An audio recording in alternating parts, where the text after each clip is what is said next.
So at this time, I would like to begin by acknowledging the lands in which we gather. This includes the traditional territories of the people of the Treaty 7 region in southern Alberta, which includes the Blackfoot Confederacy, comprising the Siksika, Piikani, and Gaina First Nations, as well as the Tsuut'ina First Nation and the Stoney Nakoda, including the Chiniki, Bearspaw, and Wesley First Nations.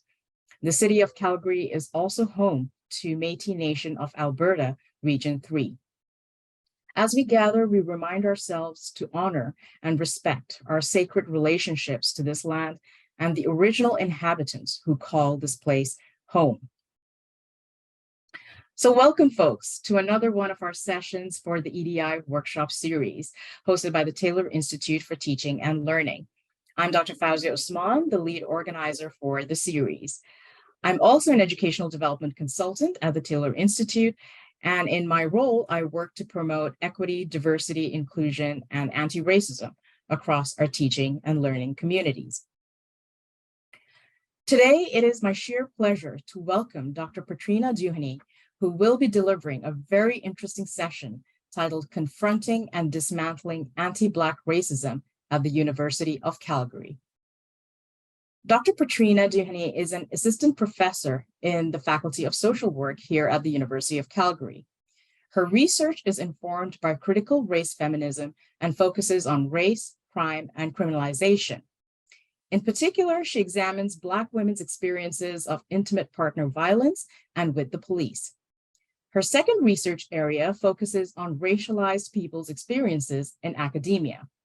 Dr. Duheny has over 14 years of experience working with various marginalized populations, including women and children exposed to IPV, youth in conflict with the law, children, youth, and adults with multiple disabilities, and young parents. Welcome, Dr. Duheny, and with that, I will turn it over to you. Excellent. Thank you, Dr. Usman, for the introductions. Hello, everyone. It's so nice to see you today. I recognize that it might be quite cold where some of you are. I was speaking to some students yesterday, and they talked about having a lot of snow. So hopefully you are warm. All right. Wonderful introduction. And what I'm going to do, I'm going to go ahead and share my slides. All right, so as folks know, today I will be talking about ways in which we can confront and dismantle anti-Black racism at the University of Calgary. And so just to give you a broad overview of how I will be moving through the session this morning, I will be talking about historical, collective, and intergenerational trauma as it relates to understanding anti-Black racism. I will also discuss findings from a study that I conducted at the University of Calgary. I'll tell you where we're at in the process. And I'll also identify some strategies that we need to integrate across the university to tackle anti-Black racism. And so to give you an idea of the learning outcomes and what you can expect from today's session is, I want you to be able to recognize your role in dismantling anti-Black racism, as well as learn various strategies that could be utilized.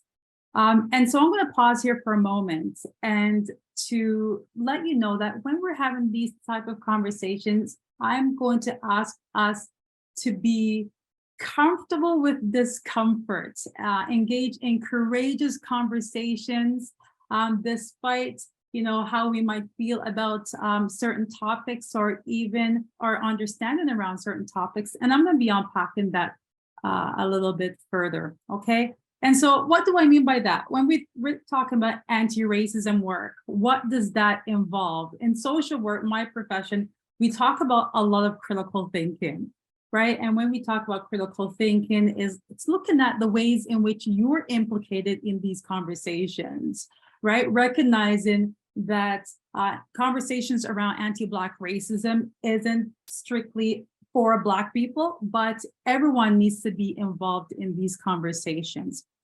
So it also means having compassion, Some people might be sharing their experiences of anti-Black racism. Conversations around anti-Black racism will perhaps show up in classrooms or in the spaces that you navigate. You might have people who have experienced anti-Black racism and are talking to you about those explicit or even covert forms of anti-Black racism, and you might not even know how to deal with it. But also you might have been exposed to seeing all these different social media platforms and how anti-Black racism shows up. And all of us have been a part of and witnessed the Black Lives Matter movement. So when individuals who have those lived experiences of anti-Black racism talk about those experiences, there needs to be a level of compassion. You might not be able to understand because you might not have those lived experiences or different experiences, but you can still show compassion when they talk to you and how you show up for them. And as I mentioned earlier, there has to be this willingness to sit with discomfort, right? It's universal that conversations around race may make people feel uncomfortable, and that's okay. We can't begin to make changes if we're not having these conversations, okay?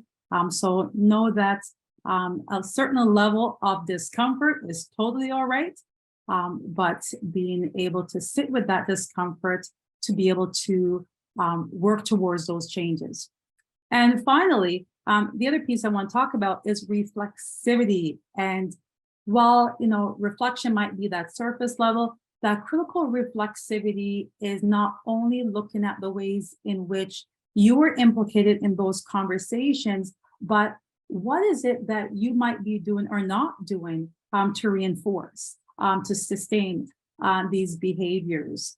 And what changes are you willing to make? And there's a social justice piece. What changes are you willing to make? How are you willing to call a person out in terms of the ways in which they are perpetrating these problematic behaviors as well? So as we're going through this workshop, these are some of the things I'd like for you to think about. And we will certainly be revisiting some of those later on.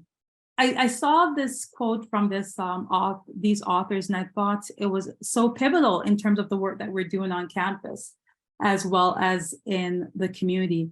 Black people must contend with the daily and long-term visceral, psychological, emotional, and physical effects of anti-Black racism. All right. And let's unpack that. What does that really mean? When we think of anti-Black racism, it's really important for us to look at the ways in which historical, collective, intergenerational trauma inform Black people's experiences. And unfortunately, because so much of Black people's history is saturated in the American and or US context, oftentimes, Canadians seldom think about the ways in which we are implicated and the ways in which we have also enslaved Black individuals. There is so much information on the internet now. Just Google slavery in Alberta or slavery in Canada, and there's tons of resources that come up, right? So let's unpack that a little bit. So when we think of some of the factors contributing to Black people's historical, collective, and intergenerational trauma, there are several things that we can think about. Black individuals tend to experience significant economic marginalization, okay, which in a sense have an impact on their psychological well-being. They are constantly navigating oppressive structures, whether it's the university, whether it's their workplaces, whether it's other institutions. It's something that is constant, okay? There is also this piece around vicarious trauma. Not only are Black individuals experiencing racism, they are seeing or witnessing other people experiencing racism as well. So that whether it's directly through having someone that's close to them, or indirectly, for example, looking at George Floyd's murder or seeing police brutality and so forth. Black people are constantly saturated and, with themselves witnessing or hearing of other Black people witnessing anti-Black racism. We also see mass incarceration. So let's unpack that. What do I mean by that?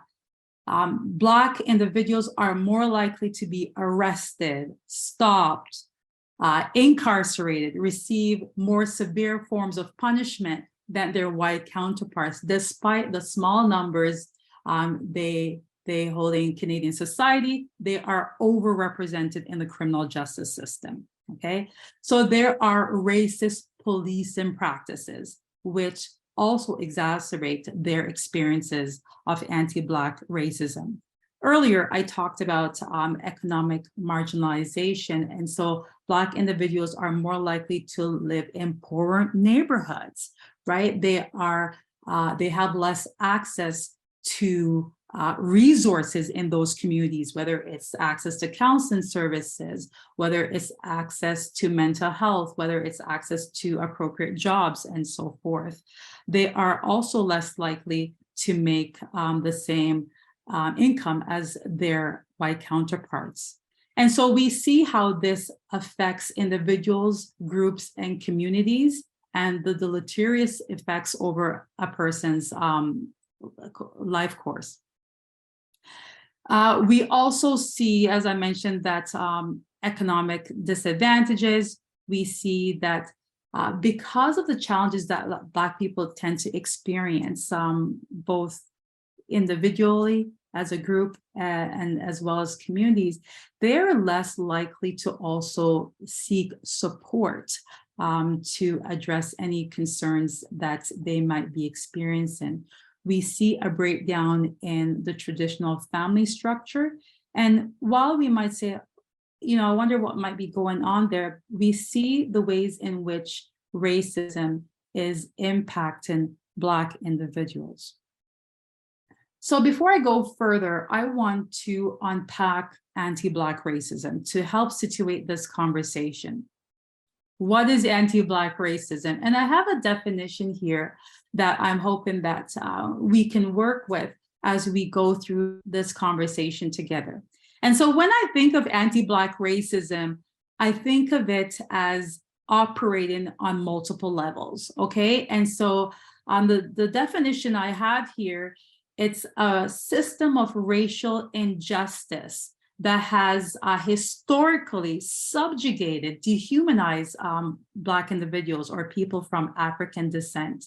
And we see that it's both overt and covert. So that's what I'm referring to about the insidious and blatant forms of anti-Black racism. It's not always in your face, right? Sometimes it's quite covert, and sometimes it's very difficult to pinpoint what is actually happening here.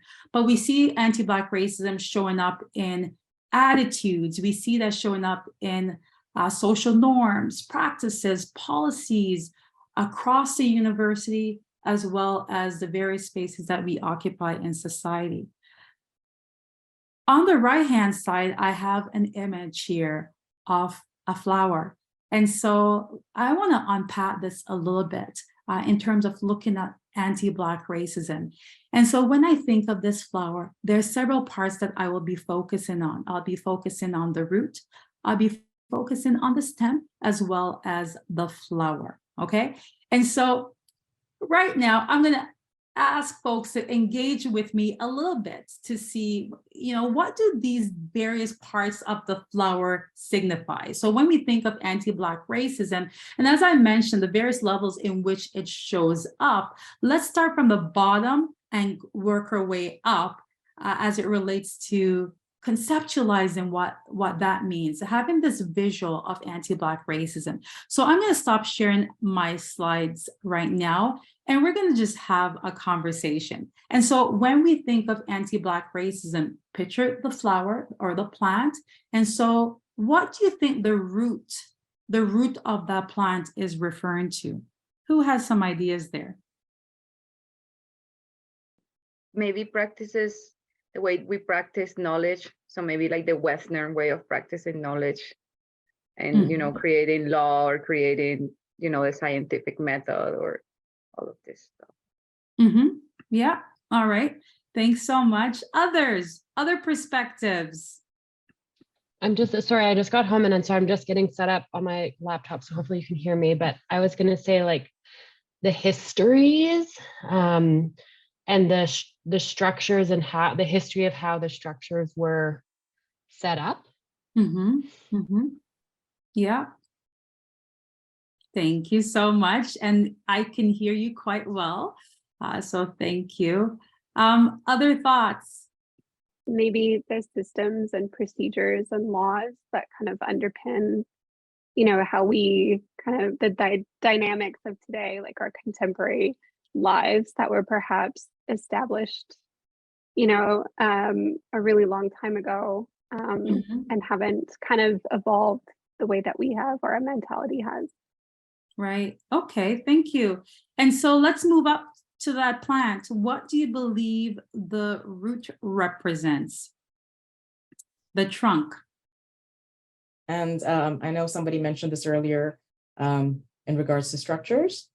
So just wondering if that would be, if that is what that may be representing. And so, all right, let's go to the flowers. What do you think the flowers represent? Yeah, I was just thinking that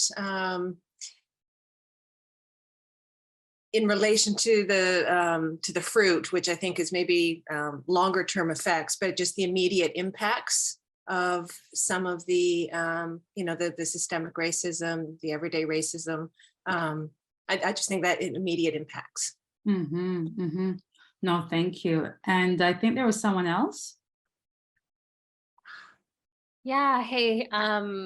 And thanks, Petrina. I'm already having like I'm already really glad I came to this session. I just think about the flowers maybe as actors or aspects of racism that either require animation or sometimes actually even don't, like are kind of self-sustaining, even when they're not sort of activated by people. Yeah, no, thank you so much. And so let's unpack this a little bit. Thank you all for your comments and just your interpretation of this. And so just to ensure that we all captured what was said here, when we think of the roots of that plant, and it's really important to have that visual and to really have that conceptualization of how insidious and endemic anti-Black racism is. The roots represent cultural values and, systems of oppression. And so when we think about, cultural values, we're thinking about the ways in which Black people might be considered dangerous or violent, or they might be considered substandard in terms of people's perspectives of them. When we think of the STEM, what does that STEM represent? It's the institutional ways in which anti-Black racism operates. So when we talk about systems, I'm looking at the criminal justice system, I'm looking at the school, I'm looking at healthcare, I'm looking at banks, I'm looking at, the ways in which institutions operate. So that's what the STEM, and when we think of the STEM, the foundation, right? Because those are the things that maintain and sustain anti-Black racism. And the other thing that we talked about was the flowers, and what do the flowers represent? And so it's the ways in which anti-Black racism is perpetuated, okay? And so that might involve making assumptions about Black people, or being reliant on, various stereotypes, or making those jokes, or if you see a Black person on the street and you're by yourself at night, you might cross to the next side to avoid engaging with that individual. It also represents enacting violence. And violence comes in multiple ways. It's not always physical. And we can certainly talk about that afterwards. And so while I use the analogy of the flower, we can also use the iceberg as well to have a good representation of how anti-Black racism shows up. And as we can imagine, plants grow, right? And so those things fester, right? And is certainly insidious. So I'm going to just share my slides again so that we can continue to unpack.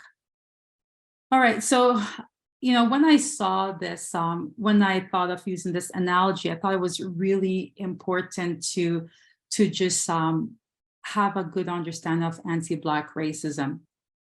So now that I've grounded us to this conversation, let's talk about the study. What was the study all about? And as you may be aware, reading the overview, this study occurred at the University of Calgary. And I want to also highlight some of the members of the research team. That was Dr. Regine King, Dr. Dave S., Dr. Lisa Lorenzetti, Dr. Liam Pereira, Dr. Yahya El-Lahib, and Dr. Amir Jamal. And I must say, I'm going to put a plug here. These racialized scholars are really invested in advancing issues related to racialized and Black individuals as well as Indigenous individuals.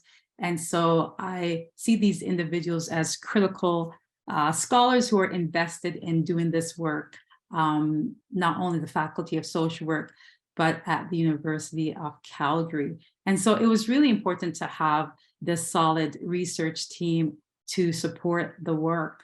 And they have certainly been involved in various capacities. So the purpose of the study was really to understand Black individuals' lived experiences of anti-Black racism at various levels of the university. And so the objectives, when I talk about Black individuals, I was looking at students, alumni, staff, instructors, faculty members, and the ways in which they were experiencing discrimination and anti-Black racism. And the hope was to also, the findings that we gathered from the study was to provide recommendations both within the university as well as across the university communities to promote equity and enhance policies and practices at the University of Calgary. We also aim to expand and contribute to Canadian research in this area because there's very limited Canadian research, specifically within Alberta. A lot of the research in this area focuses a lot on Ontario, which I'm from, but it's really important for us to do this work and understand how our lived experiences may be different or similar to individuals across Canada as well. And I'm hoping that the findings from this study will also contribute to additional studies, specifically around the prairies. All right, so theoretical framework. And for those of you who are familiar with critical race theory, you can imagine it's under attack. and I'll say this to say that it's under so much attack that I don't know what has happened with my Twitter account, but it got suspended. And I'm not very vocal on Twitter, but we can see some of the ways in which things are playing out. But let's unpack critical race theory for a moment. And what I like about critical race theory, it's not focusing on the individual level per se. It does some of that, but it's mostly concerned with systems and structures, right? And so it's really focused on looking at the relationship between race, racism, power, and how that influences Black and racialized people's experiences. But it looks at that on a systemic level. And so, as I mentioned earlier, it could be the criminal justice system, it could be the education system, it could be the social system, mental health, and so forth, okay? All right, so methods, how did I collect this information? folks were administered, a survey was administered to individuals across the university. And we also had semi-structured interviews with current students, alumni, instructor, staff, and faculty members. And so the Qualtrics survey included both qualitative as well as quantitative questions. And it was really important to have this survey that was accessible to individuals, and we were able to reach a larger number of individuals as well. But it was super important to have those one-on-one interviews because we were able to get those rich narratives from participants. And so to share with you a little bit about the demographics, in terms of the students who completed the survey, we have 122 students, we have 36 staff, 22 faculty members, 17 alumni, and 5 sessionals.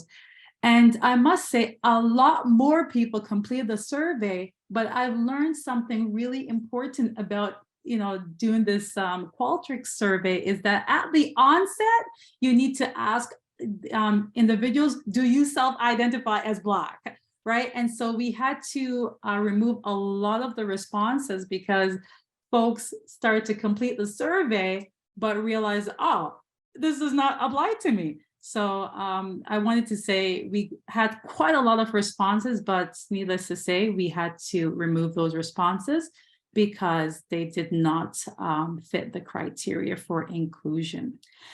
All right, and the qualitative interviews included students. So I interviewed 16 students, so a good representation of students there, 9 staff, sessional instructors, 4, and 8 faculty members. And what I want to say with these qualitative interviews is, we made sure we took a while, spent a long time to collect this information. And later on, I'll talk to you about some of the challenges why, for example, faculty members may be reluctant to share their experiences. There are so few faculty members, Black faculty members at the University of Calgary. And the fear was they might be identifiable, right? In terms of those experiences. And some faculty members might be reluctant to come forward too, because it's like, why talk about it? There's nothing that is being done, systemically to address these issues. But it was really important to hear perspectives from these various individuals. And so these various demographic groups were asked about the university climate. How are you experiencing the university? And we wanted to know, did you experience the university environment as welcoming? Did you feel valued? Did you feel supported? And so we can certainly see a mix of people who said they felt that the University of Calgary is welcoming, they felt valued, and they felt supported. And a caveat to this information is that some people did not necessarily have much experience with the university because they started at the time where we had COVID. They started at the time of a pandemic, so they did not necessarily have that experience as they might have if they were on campus and experiencing the university environment. And so when we look at those who thought of the university as welcoming, I'm going to just unpack some of those a little bit. Okay, and so the dark blue represent individuals who strongly agree. The lighter one, agree. Next one, somewhat agree. And when we think of the orange, we see the darker is a strongly agree, the lighter is disagree, and the lightest somewhat agree or disagree, and the gray is neither agree or disagree. And so overall, when folks are asked about if they consider the university as welcoming, we see a large group of people who found the university welcoming, but we also see some individuals who do not find the university as welcoming. When asked if they feel valued, That was really interesting to, when we looked a little bit deeper in terms of how are you experiencing the university, some people, a lot, said that they felt valued, but I was concerned about the folks that did not feel valued or felt somewhat valued. When we look at whether or not folks felt supported, we have a high number that's strongly agree, as well as agree, somewhat agree. But it was interesting to see there was quite a bit of people who did not feel that they were supported at the University of Calgary. And so certainly that's an area of concern as well in terms of how that split is happening. Individuals were also asked about how they saw the overall representation of Black faculty members and how that affected their learning or experiences on campus. And so here I provide some of the qualitative responses. I feel misunderstood, used, in brackets, tokenism, and I just want to complete my studies. I feel like I do not belong. So this is from a student. Another student said, I only see white professors talking about bias, social inclusion, and when we have discussions in class, there are always racist comments that are not addressed, are avoided, or we are being told that it's not the place to talk about it in class. Faculty member, there's a lack of representation on campus, and it means there's a lack of mentorship and opportunities for career advancement.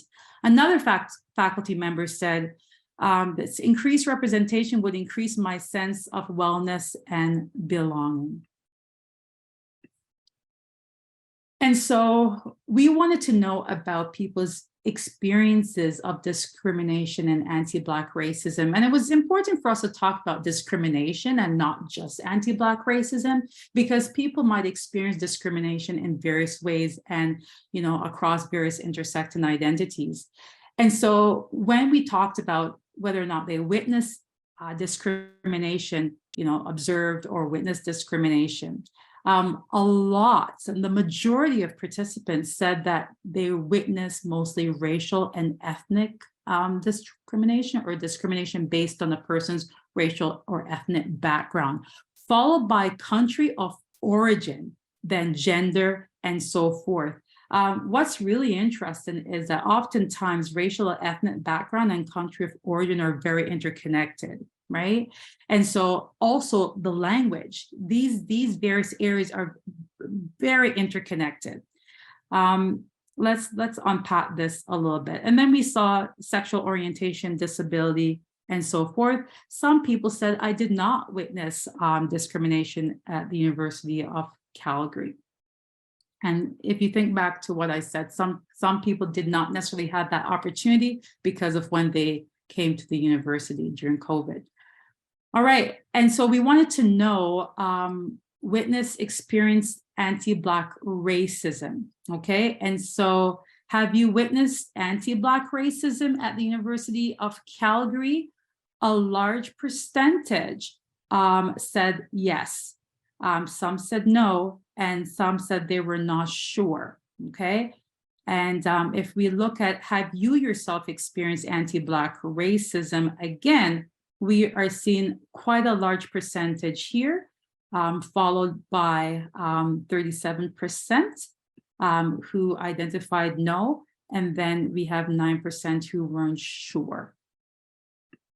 And what's interesting is that sometimes people did not necessarily have a good understanding of anti-Black racism. What does that really mean? Even doing the interview and asking people to define anti-Black racism, some were stuck.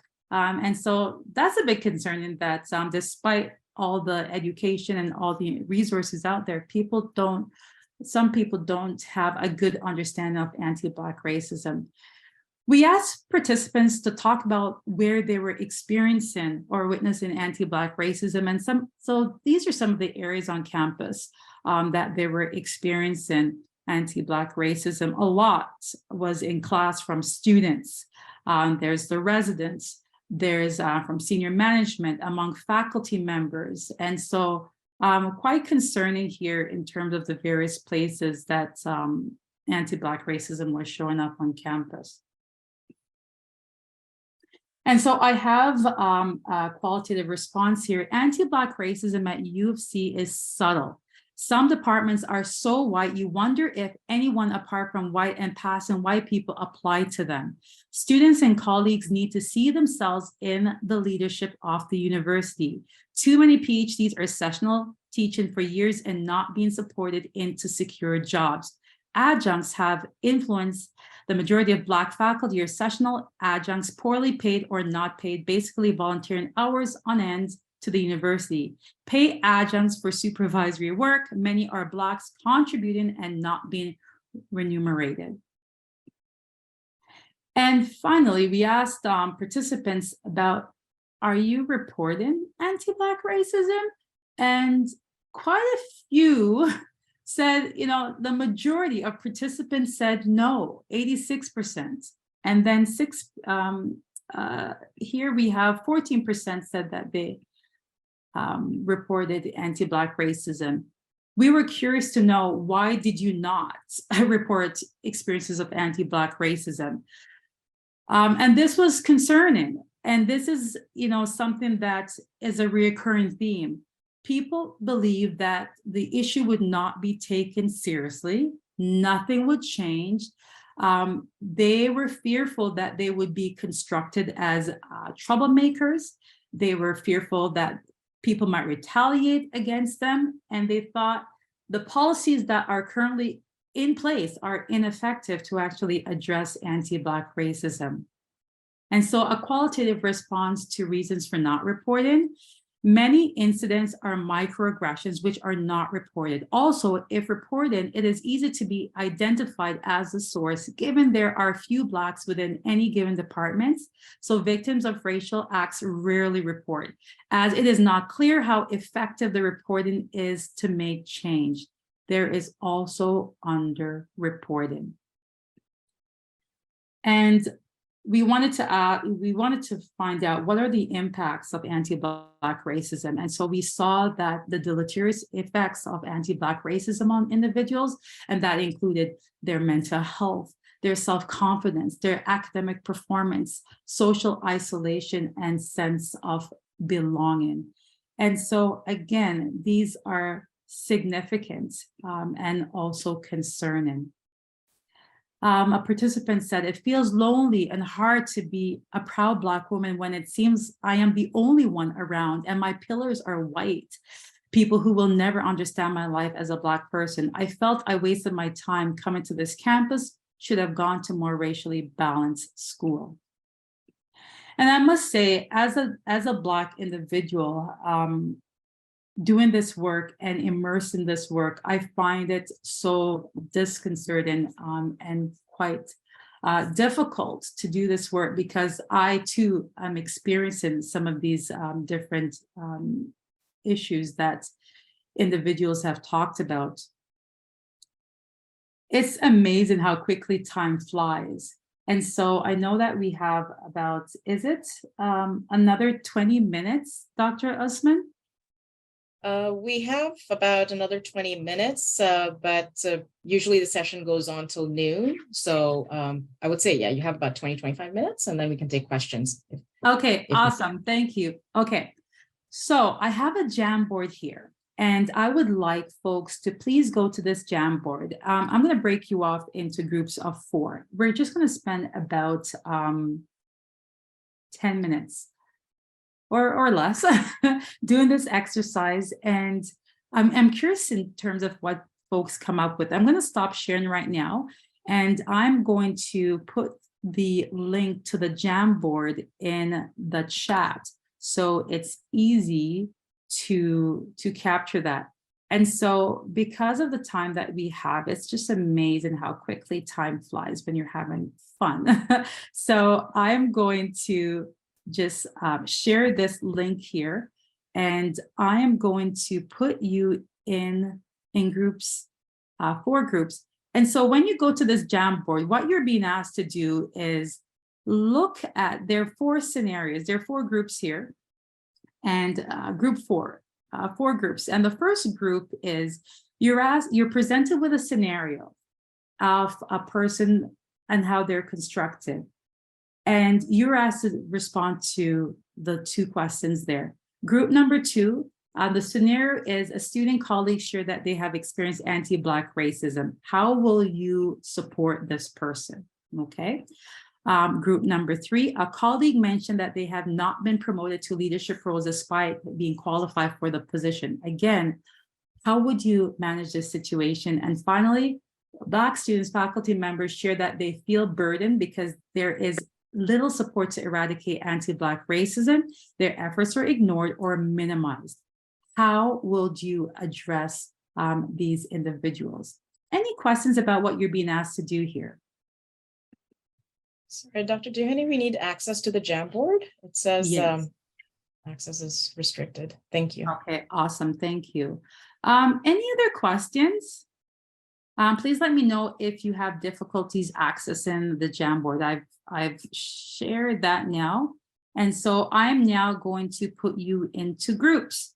And I know some of us can do things really quickly. So let's see if we can do this in 5 minutes, because I am so curious. Thank you so much for letting me know, Karina. I'm curious to know how folks are able to respond to some of these issues. And I want to make sure we have enough time to have that discussion. So you should be receiving your prompts now, and we will regroup in 5 minutes, okay? I will see you very soon. This is in terms of my own work and what I've seen doing this environmental scan. So to address anti-Black racism at the university, and this, although I looked specifically for this environmental scan, this manuscript that that's published, it's something that could be applied across the board, okay? So certainly there's a need for race-based data collection, and it's something that we're really pushing for in our faculty, and I can't tell you just how difficult it is to, for us to move forward without, waiting on the university to act. So it's something that we're still working on right now, but it's certainly a need for race-based data collection, so how many Black students are actually applying to the program, what their experiences are with the program, and what supports that they need. There also needs to be training, okay? Currently at the university level, we talk about sexual violence, we talk about harassment, but there's nothing specifically that looks at anti-racism, okay? And so we need to be more intentional with having this training at the university level and really advocating for that. We need to dedicate resources to actually doing this work, right? We can't do this work without having that financial resource as well as personnel resource to do this work. There needs to be supports for Black students, faculty, and staff members. We recognize that within the university, these groups continue to experience anti-Black racism, but there are very little mechanisms to actually support them. And so the reluctance of actually talking about their experiences is quite evident because they do not feel that their experiences will be heard. Curriculum development. So it's not enough to say, yes, we have an awareness of anti-Black racism, but how are you infusing Black people's histories and their ways of knowing and being across the curriculum, whether it's a course outline, courses that are being taught, and being intentional to make sure that shows up in all the courses across the university. So I actually have, I've done an article on these findings. And so I'm posting in the chat all the articles that I've done that tackle some of these issues that we're talking about. But we know that there are certainly challenges to doing this work, right? And the biggest challenge is the ways in which the experiences are undermined, minimized, not taken seriously. That remains the largest challenge. There are always these competing issues that we face in the university. Some of my colleagues ask, why are we elevating anti-Black racism and anti-Indigenous racism? What about other racialized groups? So certainly there's tension there, but the fact that we're advancing these groups continue to experience deleterious effects. Racism continue to impact these groups exponentially, and so hence the concentration. But it's not about looking at Oppression Olympics here. It's how do we support these groups that continue to experience overt and covert forms of racism, but simultaneously, while we're doing this work, we can also advocate for change across the university for various racialized groups, okay? So I just wanted to emphasize that. But I'm cognizant of the time, so I want to just talk about some recommendations. And so in doing this work, Black people, racialized people must not shoulder the burden of fixing racism. It's everyone's issue, okay?